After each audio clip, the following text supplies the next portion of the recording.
전도서 12장 1절에는 이렇게 시작하고 있습니다. 너는 청년의 때에 너의 창조주를 기억하라. 곧 곤고한 날이 이르기 전에 나는 아무 낙이 없다고 할 해들이 가깝기 전에 그랬습니다. 해가 그리고 어둡기 전에 라는 이 표현은 인생의 노년기, 곤고한 날, 죽음이 이르기 전에 너는 청년의 때를 기억하고 창조주를 기억하라 라는 말씀입니다. 곤고한 날이 이르게 되면, 곤고한 날이 우리에게 가까이 이르게 되면 어떤 일이 벌어질까요? 12장 1절에 나는 아무 낙이 없다고 하는 해들이 가깝기 전에 그랬어요. 낙이 없어요. 즐거움이 없습니다. 전도서 12장은 낙이 없는 인생을 아주 실질적으로 전하고 있는데요. 12장 3절에는 그런 날에는 집을 지키는 자들이 떨 것이며 그랬어요. 우리 육체의 기관 중에 집을 지키는 자들이 뭘까요? 여러 가지 있겠죠. 손도 있고 발도 있고 모든 기관들이 있을 터인데 이것이 내 마음대로 움직여지질 않아요. 수족이 떨리는 현상이 나이가 들면 생겨지죠. 내가 마음대로 제어할 수가 없어요. 숟가락도 마음대로 들 수가 없단 말이죠. 그뿐만이 아닙니다. 맷돌질하는 자들이 적음으로 그칠 것이며 그랬어요. 지금은 임플란트를 해놓고 틀니를 집어넣어서 이빨의 개수가 줄어들지 않지만 옛날에는 그런 기술이 없었죠. 그래서 맷돌의 숫자가 적어져요. 이빨은 빠지고 그리고 또 맷돌질을 하는 기능 자체가 약해지고 사라지게 되죠. 창들로 내다보는 자가 어두워질 것이며 그랬어요. 저는 어른들이 되면서 눈이 침침해서 안 보인다 이런 표현을 제가 경험해 보지 않으니까 잘 몰랐어요. 어려서부터 우리 할머니, 우리 어머니 바느질 실을 집어넣는 일들을 제가 도왔는데 근데 이제는 그 일이 실감이 돼요. 보이지를 잘 않아요. 한글을 읽는 것도 힘들어져요. 길거리 문들이 닫혀질 것이며 그랬어요. 나이가 들고 곤고한 날이 가까워오면 오라는 데도 없고 갈 데도 없죠. 맷돌 소리가 적어질 것이며 새의 소리로 말미암아 일어날 것이며 음악하는 여자들은 다 쇠하여질 것이며 했어요. 새의 소리로 말미암아 일어난다. 이 말은 잠이 안 온단 말이에요. 그래서 일찍 잠자리에서 깬다라는 것이죠. 음악하는 여자들은 발성기관을 말해요. 여러분의 꾀꼬리 같은 좋은 목소리들이 이제 상하게 되고 고운 소리를 내지 못하는 그런 노년의 때가 가까이 온다라는 것이죠. 그래서 솔로몬은 전도자가 이르되 헛되고 헛되도다 모든 것이 헛되도다 라고 했어요. 우리의 인생의 곤고한 날이 다가오고 우리가 나이가 들어가면 이제 이 모든 것이 헛된 때가 이르게 되는 것입니다. 그래서 사람들은 나이가 들면서 낙이 없다, 사는 재미가 없다, 다 귀찮다 이런 말을 하죠. 이 말은 단순히 피곤하다라는 말이 아닙니다. 나의 영혼이 피폐해지고 메말라 갑니다 라는 말인 것입니다. 참 이상합니다. 세상은 더 풍요로워졌습니다. 사람들의 마음은 그런데 역으로 더 공허해지고 있습니다. 즐길 것은 많아졌습니다. 정말 좋은 세상이 되었지 않습니까? 제가 어렸을 때에 비교해 보면 먹을 것도 많고요. 갈 데도 많고요. 볼 것도 많습니다. 그런데 놀랍게도 사람들의 마음속에 기쁨은 사라지고 줄어들고 있습니다. 웃는 일은 많아졌는데 그러나 점점 더 우리의 영혼은 시들어 가고 있습니다. 왜 그렇습니까? 인간은 원래 하나님께서 지으실 때 하나님 안에서 살아가도록 지음을 받았기 때문입니다. 우리의 영혼이 하나님과 연결되어 있지 않으면 하나님 안에 뿌리 내리지 않으면 반드시 메말라 죽는 것입니다. 그래서 사람들은 하나님을 떠나서 많은 것들을 추구합니다. 돈이 주는 돈의 낙, 돈의 즐거움을 취하려고 애를 쓰고 성공이라는 즐거움, 그리고 사람들에게 인정받는 즐거움, 그리고 쾌락을 통해서 누리는 즐거움을 하나님을 떠난 인간들은 추구하게 되어집니다. 그런데 문제는 뭡니까? 이런 즐거움과 이런 흥분은 잠깐 동안 우리를 즐겁게 하고 기쁘게 할 뿐이다 라는 것입니다. 그러나 이 기쁨과 이 즐거움은 곧 사라져버리게 됩니다. 그래서 자꾸 사람들은 새로운 것을 추구합니다. 새로운 먹거리, 새로운 분위기 좋은 카페, 새로운 여행지, 새로운 만남, 새로운 즐거움을 끊임없이 추구할 수밖에 없는 것이지요. 그러나 시편 기자는 하나님 안에 살아가는 사람을 이렇게 표현합니다. 시편 103편 5절에 내 청춘을 독수리같이 새롭게 하시는도다. 우리 육체는 병들고 늙어가고 그리고 떨리고 어두워지고 연약해질지 모르겠지만 하나님 안에 사는 사람들은 독수리의 날개쳐 오름같이 새롭게 하시고 다시 살아나게 하시며 다시 날아오르게 한다라는 것입니다. 여러분, 인생의 노년이 되어지면 어떻게 날아오를 수 있겠어요? 여러분에게 다시 전성기가 있을까요? 여러분에게 무슨 소망이 있겠습니까? 그런데 주님은 요한복음 15장에도 동일한 말씀을 하고 있습니다. 나는 포도나무요 너희는 가지라. 이 가지는 나무에 붙어 있으면 살아납니다. 그러나 나무로부터 떨어지는 순간 말라가기 시작합니다. 주님은 우리에게 버텨내라 라고 말씀하지 않습니다. 11절에 내 기쁨이 너희 안에 있어 너희 기쁨을 충만하게 하려 함이라 라고 했습니다. 주님은 우리에게 억지로 살아가라고 말씀하지 않습니다. 주님은 우리에게 기쁨이 충만한 삶을 살 수 있고 기쁨이 충만한 삶을 살아가라 라고 하고 있는 것입니다. 이 시대에 우리에게 진정으로 필요한 것이 무엇일까요? 육신적인 젊은 몸일까요? 제가 어제 TV를 집에서 잠깐 보는데 애들이 왜 그렇게 다 예쁜지요. 걸그룹 아이들이 나와서 노래도 하고 또 다른 프로그램도 하는데 저는 애들이 누가 누군지를 전혀 모르겠어요. 구별이 안 돼요. 옛날에 걸그룹도 모르겠어요. 제가 그 아이들을 보면서 어제 그런 생각이 들었어요. 어떻게 저렇게 예쁠까? 생각나는 단어는 딱 하나였어요. 플라스틱 서저리. 여러분, 이게 무슨 얘기인 줄 아세요? 사람을 다 플라스틱처럼 찍어내는 거예요. 이게 예쁜 모습이야. 이게 멋진 모습이야. 라고 해서 성형외과에서 얼굴을 다 뜯어 고쳐버려요. 몸매도 다 뜯어 고쳐버려요. 그래서 플라스틱으로 얼굴을 만들고 플라스틱으로 가슴도 만들고 플라스틱으로 몸도 만들어내버려요. 근데 나중에 어떻게 되죠? 젊었을 때는 괜찮더라고요. 연기력은 좀 떨어진대요. 플라스틱이라 보형물이 많이 들어가서 세밀한 표현을 잘 못하는 것이죠. 근데 문제는 나이가 들면 참 그 모습이 추해집니다.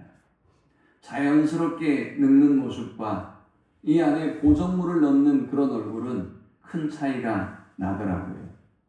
여러분, 육체적으로 플라스틱으로 우리의 외적인 모습을 갖출 수 있을지는 모르겠지만 내면으로부터 그 외형의 모습을 받쳐줄 만한 그런 요소, 그런 물질들이 없다면 그 아름다움은 순식간에 추함으로 변하고 마는 것입니다. 오늘 우리 시대에 필요한 것은 무엇일까요? 육체적인 외적인 플라스틱 서저리가 아니라 시들지 아니하는 영혼입니다. 주님으로부터, 주님 안에 거함으로 주님으로부터 공급받는 영적인 힘일 것입니다. 자, 그렇다면 우리가 영적인 독수리 같은 청년의 삶을 우리의 노년에도, 우리의 젊은 시절에도 누리려면 어떻게 해야 될까요? 먼저 주님은 우리가 주님 안에 거해야 한다라고 말씀합니다. 내 안에 거하라, 나도 너희 안에 거하리라. 그렇습니다. 사랑하는 여러분, 영적 청년과 같은 싱그러운 삶을 살아내는 사람은 주님 안에 거하는 사람입니다. 가지는 포도나무를 떠나면 아무것도 할 수 없어요. 스스로 살아갈 수 없습니다. 잠깐은 살아있는 것처럼 보일 수 있습니다. 그러나 결국 말라 죽고 맙니다. 우리 인생도 동일하지요. 예수님 없이 성공할 수 있습니다. 예수님 없이 많은 돈을 벌 수도 있습니다. 예수님 없이 여러분이 유명한 사람이 될 수도 있습니다. 그러나 여러분의 영혼은 점점 더 피폐하고 시들어 가게 되는 것입니다. 우리 시대의 비극은 뭘까요? 여러분들이 연결되어 있는, 소속되어 있는 공간과 카페는 너무나 많죠. 저는 할 수 없이 카톡을 사용하고는 있지만 카톡을 제 메인 컴퓨터에는 깔지 않습니다. 제가 사용하는 메인 컴퓨터에는 카톡이 아예 들어있지 않습니다. 그걸로 제 시간을 방해받고 싶은 마음이 추워도 없기 때문에 그렇습니다. 저는 카톡을 잘 사용하지 않습니다. 카톡을 할 때도 컴퓨터에서 글자를 만들어서 제가 옮겨서 보내는 것 뿐이지 거기에 일일이 손으로 글자를 찍어서 시간을 낭비하는 것도 싫습니다. 여러분이 얼마나 많은 카톡방에 연결이 되어 있는지요? 여러분이 얼마나 많은 SS로 네트워크를 만들고 있는지요? 근데 문제는 뭘까요? 이런 관계가 많으면 많을수록 하나님과의 연결은 소홀해지고 끊긴다는 사실이에요. 오늘 여러분의 삶 속에 세상의 소리는 굉장히 많이 넘치도록 들려오지만 우리는 하나님의 음성을 들을 수 있는 길은, 연결은 차단하고 있다는 사실을 아셔야 합니다. 주님 안에 거하는 사람은 하지만 다릅니다. 그들은 환경이 흔들려도 무너지지 않습니다.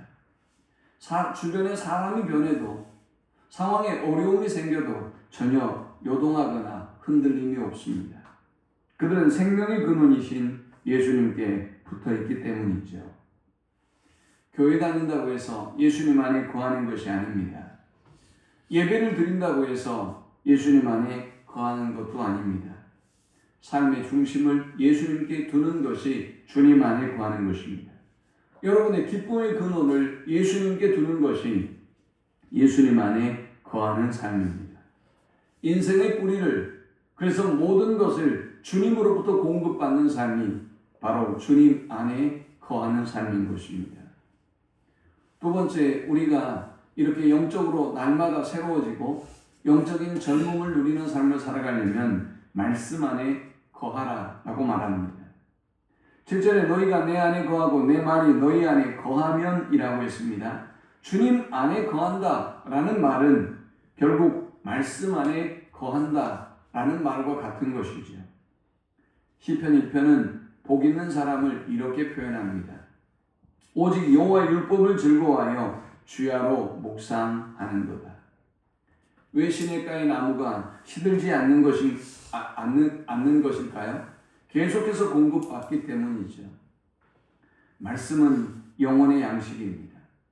그런데 오늘날 성도들이 말씀을 멀리합니다. 성경을 가지고 다니질 않습니다. 성경을 읽질 않아요. 그러니 점점 더 피폐하고 메말라 죽을 수밖에 없는 것이죠. 하나님의 말씀보다 세상의 말들에 SNS와 그리고 유튜브의 채널들에 익숙해져 있습니다. 뉴스는 계속 듣는데 말씀은 듣지 않습니다. SNS는 열심히 보는데 성경은 아예 읽지를 않습니다. 그러니 우리의 영혼은 점점 더 미약해지고 허약해질 수밖에 없는 것이죠. 마틴 루터는 절망의 시대를 살았습니다.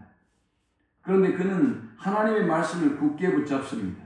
오직 의인은 믿음으로 말미암아 살리라. 이 말씀이 결국 마틴 루터를 살렸고 그의 가정을 살렸고 그를 통하여 역사가 변하는 놀라운 기적의 주인공이 됐습니다. 말씀 없는 신앙은 오래가지 않습니다. 감정으로는 버텨낼 수 없습니다. 인간관계로도 신앙을 지속해 나갈 수가 없습니다. 교회 안에서 여러분이 하는 봉사와 활동이 여러분의 신앙을 유지하지 못하게 합니다. 말씀이 우리 안에 거할 때 우리는 살아 움직이는 사람이 되고 우리의 영혼은 시들지 않는 사람이 되는 것입니다. 세 번째, 우리가 이렇게 주님 안에 거하는 살아있는 젊음이 넘치는 신앙생활을 하기 위해서는 가지를 다듬는 아픔의 과정이 있어야 한다라는 것입니다. 본문 2절에 열매를 맺는 가지는 더 열매를 맺게 하려 하여 그것을 깨끗하게 하시느니라 했습니다. 하나님은 사랑하는 사람을 다듬습니다. 우리는 고난을 싫어하고 힘든 일을 싫어합니다.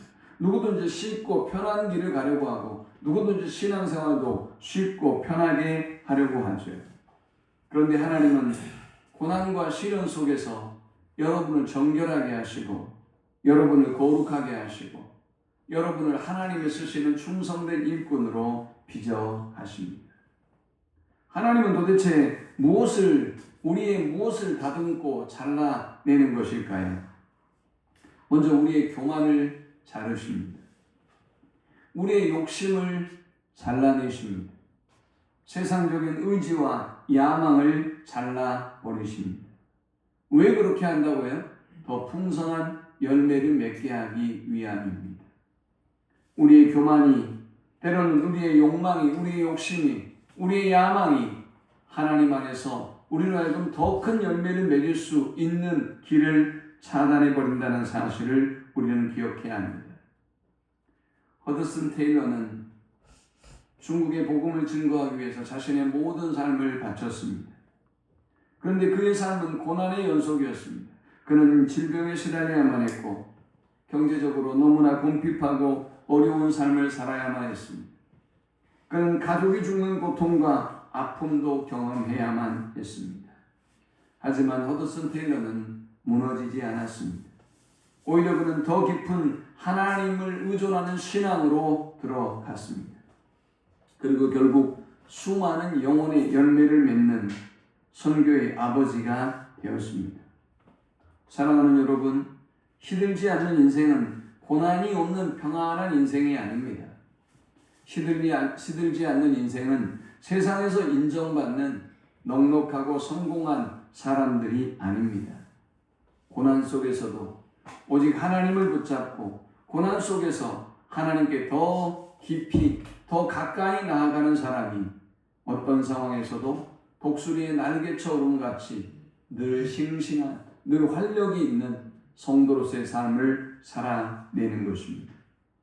네 번째, 어떤 사람이 항상 청년과 같은 신앙생활을 할 수 있을까요? 무엇이든지 기도로 하나님께 나아가는 사람입니다. 7절에 무엇이든지 원하는 대로 구하라 그리하면 이루리라 라고 했습니다. 주님 안에 거하는 사람은 기도합니다. 역으로 기도하지 않는 사람은 주님 안에 거한다고 할 수 없습니다. 왜 기도해야 하는 것입니까? 가지는 줄기로부터 모든 것을 계속해서 공급받고 있기 때문입니다. 여러분, 어떤 가지가 나무로부터 수분과 영양분을 공급받지 않고 살 수 있는 나무가 가지가 어디 있겠어요? 여러분은 성도이고 하나님의 백성인데 어찌 하나님으로부터 말씀과 또 기도를 통해서 하나님과 깊이 있는 교제를 하고 생명의 떡을 먹지 않는데 우리가 어떻게 영적인 삶을 지탱해 갈 수가 있겠습니까? 기도는 결코 종교 행위가 아닙니다. 시간이 남는 여유가 있는 사람들이 하는 그런 행위가 아니에요. 기도는 생명의 호흡입니다. 기도가 끊어지면 영혼은 메말라 버립니다. 많은 사람들이 걱정은 합니다. 하지만 기도는 하지 않습니다. 많은 사람이 고민은 많습니다. 그러나 하나님께 맡기지 않습니다. 월요일에 늘 기도하러 오시는 다른 교회 집사님이 한 분 계세요. 이분이 우리 교회 새벽제단을 늘 지켜주세요. 어쩌면 저보다 빨리 와서 문 앞에 기다리고 계십니다. 이분에게 기도의 제목이 하나 있어요. 이분 딸이 광운대 회계학과를 나왔는데 이제 딸의 취업을 앞에 두고 있었습니다. 그런데 문제는 원서를 내는 데마다 경력을 요구하는 거예요. 아니, 이제 대학을 졸업한 애가 무슨 경력이 있겠습니까? 어느 날 제가 그 집 딸을 잘 아니까 물어봤어요. 얘는 지금 어떻게 잘 하고 있나요? 물었더니 이분이 저에게 기도를 요청해요. 늘 그리고 기도의 자리를 지켜요. 여러분, 저도 그분을 위하여 기도하지 않을 수가 있을까요? 하나님이 누구의 기도에 응답하시겠어요? 우리 딸의 운명과 미래가 하나님의 손에 붙잡혀 있다고 고민만 하는 사람의 손을 들어주실까요? 그 문제와 그 고민을 가지고 하나님 앞에 나와서 전능자의 도움을 간구하는 사람에게 하나님은 사랑과 은혜를 베풀어 주시는 것이지요. 기도하는 사람은 염려 속에 무너지지 않습니다. 왜냐하면 이 사람은 하나님께 뿌리를 내리고 있고 하나님께 그 모든 에너지를 공급받고 있기 때문입니다. 오늘 아침 새벽 예배를 인도하기 위해서 교회 오는데 이분이 문 앞에 서 있어요. 목사님, 우리 딸이 취업했어요. 하나님이 길을 열어주셨어요. 라고 기뻐하는데 얼마나 감사한지. 사랑하는 여러분, 다윗은 죽음의 위기 가운데 광야의 그 외롭고 고독한 삶 속에서 하나님 앞에 간절히 기도했습니다. 바울은 감옥의 서글픈 현실 속에서도 하나님 앞에 눈물로 기도했습니다. 기도는 여러분의 상황을 바꾸기도 하지만 기도는 먼저 사람을 바꿉니다. 절망에 놓여 있었던 여러분의 마음을 소망의 사람으로 바꾸어 놓습니다. 실망에 빠져 있는 여러분에게 하나님은 기쁨을 주시고 소망을 주시는 것입니다. 기도하는 사람은 그 두려움을 하나님께 가지고 나온 그 두려움을 믿음으로 바꾸어 주십니다. 여러분이 가지고 온 그 불안의 기도를 평안으로 만들어 놓습니다. 그러므로 기도하는 영혼은 하나님이 모든 것을 그 커뮤니케이션 소통을 통해서 위로하시고 공급해 주실 뿐만이 아니라 그들의 모든 상황을 바꾸어 놓기 때문에 기도하는 영혼은 결코 시들지 않는 것입니다. 독수리의 날개처럼 같은 청년 같은 믿음의 삶을 사는 사람의 다섯 번째 특징은 말씀에 순종합니다. 10절에 너희가 내 계명을 지키면 내 사랑 안에 거하리라 했습니다. 참된 영성은, 참된 믿음은 순종으로 증명됩니다. 많은 사람들이 말씀을 알기는 알죠. 그러나 문제는 순종하지 않습니다. 자신의 생각으로 가득 차 있는 것이죠. 그러나 여러분, 순종이 우리의 생각처럼 그렇게 쉬운 일이 아닙니다. 때로는 나를 포기해야 됩니다. 손해보는 것 같은 느낌이 들 때가 있습니다. 또 느리게 가는 것처럼 보일 수도 있습니다. 그러나 결국 순종하는 사람이 영적으로 강건해질 뿐만이 아니라 순종하는 사람이 열매를 맺는 것입니다. 여러분 생각해 보세요. 나무의 원리를 생각해 보세요. 아니, 뿌리에서 영양분과 수분을 공급해서 그 수액을 통해서 나무의 저 끝에 이르기까지 모든 것을 공급합니다. 그런데 여러분이 자아로 충만해서 여러분의 어떤 고집과 생각으로 충만해서 저 뿌리로부터 원가지로부터 나무로부터 공급받아야 될 영양분과 수분을 거절하고 여러분의 뜻대로 버텨내려고 생각해 보세요. 말라 죽을 수밖에 방법이 있겠습니까? 강단에 있던 나무를 꺼내면서 제가 너무나 위로 웃자라서 나무가지를 다 잘라버렸습니다. 아니, 그 정도로 잘라버리면 나무가 죽을 텐데요? 라고 걱정하는데도 제가 과감하게 잘랐어요. 그리고 이제 이 나무에서 싹이 나는 걸 제가 기다리고 기도하며 보고 있습니다. 계속해서 축복하면서 드나들면서 보고 있어요.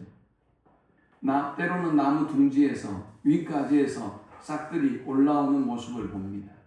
여러분, 생명은 이렇게 무서운 힘을 가지고 있어요. 죽은 것 같은데 아무것도 없는데 뿌리로부터 나무로부터 공급되는 그 에너지가, 그 생명력이 죽었던 고목과 같은 나무에 싹이 트게 만들고 새로운 가지로, 새로운 이파리들로, 그리고 꽃으로 이어지게 되는 것입니다. 아브라함은 순종으로 믿음의 조상이 되었습니다. 요셉은 버려진 파란만장한 인생을 살았지만 하나님과 동행하고 하나님의 말씀에 순종함으로 애굽의 총리가 되었습니다. 순종은 하나님에 대한 신뢰의 고백입니다. 그러므로 사랑하는 여러분, 우리가 청년의 신앙, 열정적인 믿음의 삶을 살아가려면 여러분의 고집과 생각대로 살아서는 안 돼요. 하나님의 말씀에 순종함으로 여러분의 신앙생활이 날마다 열정을 더하는, 날마다 푸르름이 더해가는 우리 모든 성도들 되시기를 축원합니다. 마지막 6번째, 우리의 신앙생활이 늘 천년의 푸르름을 간직하려면 성령의 충만함을 입어야 합니다. 시들지 않은 영적 청년의 삶은 인간의 결심만으로, 의지만으로 가능하지 않습니다. 열심만으로는 한계가 있기 때문입니다. 의지는 꺾이고 오래가지 않기 때문입니다. 곧 빛이 바라기 때문입니다. 영적인 생명은 인간의 힘이 아니라 하나님의 영으로 유지된다는 사실을 우리는 기억해야 돼요. 여러분의 의지가 아무리 강해도 신앙생활하면서 더러 이런 얘기하는 사람이 있어요. 저는 한 번 한다고 하면 합니다. 제가 그 말을 믿을까요? 그럴 수 있는 사람은 세상에 단 한 사람도 없어요. 그 말을 할 수 있는 것은 교만하다는 거죠. 현실을 모른다는 거예요. 성령 앞에 겸손하지 못하고 성령의 능력 앞에 겸손하지 못하다는 거예요. 자기 자신에 대해서 정확하게 모르기 때문에 그런 헛소리를 하고 있는 거예요. 예수님은 요한복음 15장에서 거하라 라고 말씀하셨습니다. 우리가 주님 안에 거하는 삶을 가능하게 하는 분이 누굴까요? 성령님입니다. 성령님은 우리의 메마른 영혼을 다시 살려냅니다. 에스겔 골짜기에 마른 뼈 같은 죽어있는 사람도 하나님의 성령이 지배하고 통치하기 시작하면 달라집니다. 두려움에 떨었던 제자들도 성령의 충만함으로 놀라운 변화를 경험하게 되었습니다. 두려움에 사로잡혔던, 그래서 예수님을 3번이나 부인했던 베드로도 성령의 충만함을 통해서 새로운 제자로 거듭나는 모습을 보게 됩니다. 오늘 많은 사람들이 영적으로 지쳐 있습니다. 신앙생활을 의무로 합니다. 기쁨이 없습니다. 감사도 없습니다. 쉽게 낙심합니다. 왜 그럴까요? 성령의 충만함 없이 자기 힘으로 신앙생활을 하고 있기 때문입니다. 성령 충만함은 특별한 사람만의 체험이 아닙니다. 모든 성도가 체험해야 될 하나님의 약속이고 하나님의 명령입니다. 성령이 충만할 때 여러분의 말씀에 힘이 생깁니다. 여러분의 기도에 불이 붙습니다. 여러분의 예배는 열정적 예배가 됩니다. 원수를 사랑할 마음이 생깁니다. 죄를 이기고 말씀대로 순종하고자 하는 열망을 우리에게 주십니다. 하나님의 말씀 앞에 겸손하게 만들고 영적인 삶에 대한 열정을 더하게 합니다. 여러분이 세상에 헛된 것을 위하여 살기보다 오직 성령의 은혜로 성령의 충만함을 받아서 사명을 완수하는 삶을 살기를 갈망합니다. 에베소서 5장 18절에서 주님은 그래서 우리에게 명령했습니다. 오직 성령으로 충만함을 받으라. 여기 받으라라는 이 동사는 계속적 명령입니다. 한 번 받아서는 안 된다는 거죠. 계속해서 우리가 성령의 충만함을 받아야 한다라는 것입니다. 요한복음 14장 16절에는 우리에게 이렇게 말씀합니다. 내가 아버지께 구하겠으니 그가 또 다른 보혜사를 너희에게 주사 영원토록 너희와 함께 있게 하리니. 예수님은 지금 십자가를 앞에 두고 있습니다. 제자들은 불안하고 두려웠습니다. 그런데 예수님이 떠나시면 그들의 모든 것이 다 무너질 것 같은 두려움에 빠져있는 제자들에게 주님이 내가 너희를 고아와 같이 버려두지 아니하겠다. 너에게 보혜사 성령을 보낼 것이다 라고 말씀하셨습니다. 보혜사는 여러분의 곁에서 도우시는 분입니다. 보혜사는 우리의 삶의 위로자가 되시는 분입니다. 보혜사는 여러분의 곁에 딱 붙어서 늘 동행하고 능력 있는 삶을 살도록 하는 분입니다. 요한복음 14장 26절에 보혜사 곧 아버지께서 내 이름으로 보내실 성령 그가 너에게 모든 것을 가르치고 내가 너에게 말한 모든 것을 생각나게 하리라 했습니다. 보혜사는 우리를 가르치고 우리를 진리로 인도하는 영입니다.